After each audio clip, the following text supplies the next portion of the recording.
lại một tuần mới đã đến rồi và hôm nay chúng ta lại tiếp tục đọc feedback của những cái bạn up lên trên group Healthy Life with Hana Giang Anh để tạo động lực.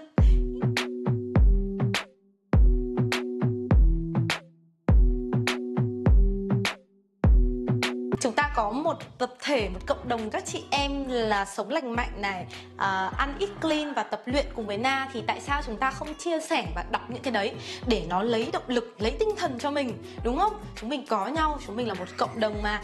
Nào, bạn đầu tiên mà được nhiều like nhất trong tuần này, được tận 1,7 nghìn like, đó là bạn Nguyễn Thu Phương Uyên. Na xin phép được đọc nha. Sự nỗ lực chưa bao giờ là uổng phí. Chắc có lẽ đây là lần cuối em đăng bài thay đổi về bản thân. Mọi người chắc là đã quá quen với cô bé 54 cân này rồi. Chị nhớ là chị cũng đọc bài của Nguyễn Thu Phương Nguyên một lần rồi. Hình ảnh dưới này là sự thay đổi rõ nét nhất về bắp chân của em từ ngày 8 tháng 7 năm 2021 tới ngày hôm nay. Đây là lần đầu tiên em cảm thấy yêu bản thân mình như vậy. Kinh nhờ, giảm được bắp chân rồi đấy. Chắc là không những giảm bắp chân mà nó phải giảm cả cơ thể chứ, đúng không? Thì bắp chân nó mới giảm đi chứ không bao giờ có chuyện là giảm riêng bắp chân cả. Sự kiên trì tập luyện, sự nỗ lực mỗi ngày để bây giờ em cũng có thân hình như em mong muốn.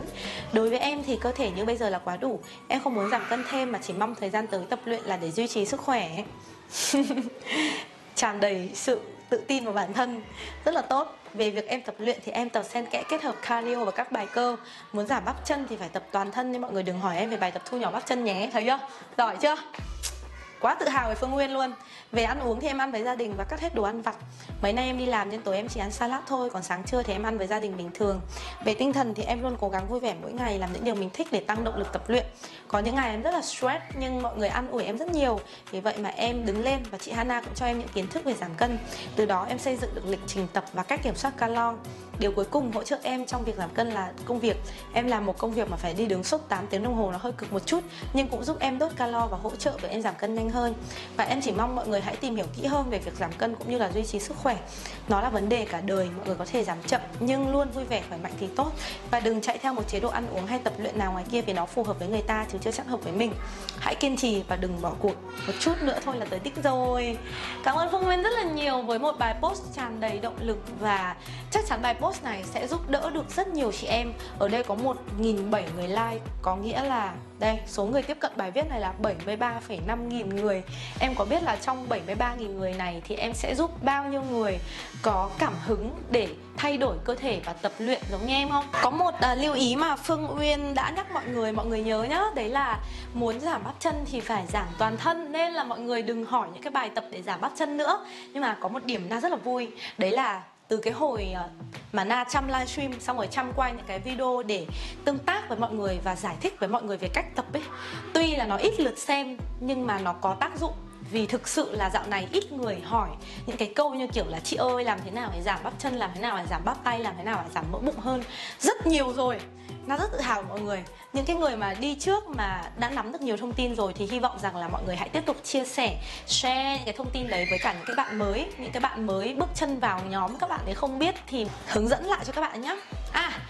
Với công việc của Phương Nguyên là phải đứng 8 tiếng một ngày nên nó giúp giảm cân rất nhiều. Cái này chính xác nha mọi người. Hôm trước mình vừa tổ chức một cái buổi workshop, một cái buổi hội thảo và mình làm speaker thì mình có nói với mọi người rằng là những cái người mà làm văn phòng ấy, cái đặc điểm công việc của họ là kiểu gì bụng họ cũng bị tích mỡ nhiều hơn so với những người bình thường. Bởi vì cái việc đi đứng ấy, mình không nhất thiết là phải ngày nào cũng phải tập đâu các bạn. Và kể cả nếu mà ngày nào các bạn cũng tập, nhưng mà nếu các bạn làm văn phòng và các bạn ngồi 8 tiếng thì nó kiểu như là cái việc tập luyện nó chỉ chiếm đến khoảng 40 đến 50% cái năng lượng mà chúng ta vận động hàng ngày. Thế nên là trong những cái đồng hồ thể thao này nó luôn có chỉ số đứng và chỉ số bước chân. Những cái đấy nó quan trọng không kém bài tập, nó quan trọng ngang với cả việc tập luyện luôn. Nên các bạn có tập luyện hàng ngày thì các bạn cần phải chú ý về cái bước chân và cái thời gian đứng của mình nữa. Và nếu bạn nào không có thời gian tập luyện thì các bạn hãy chịu khó đi bộ. Buổi sáng ngủ dậy trước khi đi làm, dắt tay người yêu, không có người yêu thì dắt chó, không có chó thì đi một mình. Đi một mình nghe nhạc, nghe sách chẳng hạn, 30 phút đi bộ nó sẽ làm cho bạn cảm thấy thư giãn, dễ chịu. Mà nó tăng cái số bước chân lên, nó tăng cái khoảng thời gian bạn đứng lên. Sau đó bạn mới về bạn đi làm. Sau đó thì đi làm về, ăn uống xong xuôi, đi bộ thêm 30 phút nữa. Tổng cộng một ngày đi bộ từ 40 đến 1 tiếng. Các bạn sẽ thấy cơ thể mình nó thay đổi rất nhiều. Mình lấy hết danh dự của mình ra để mình đảm bảo cái điều đấy cho các bạn luôn.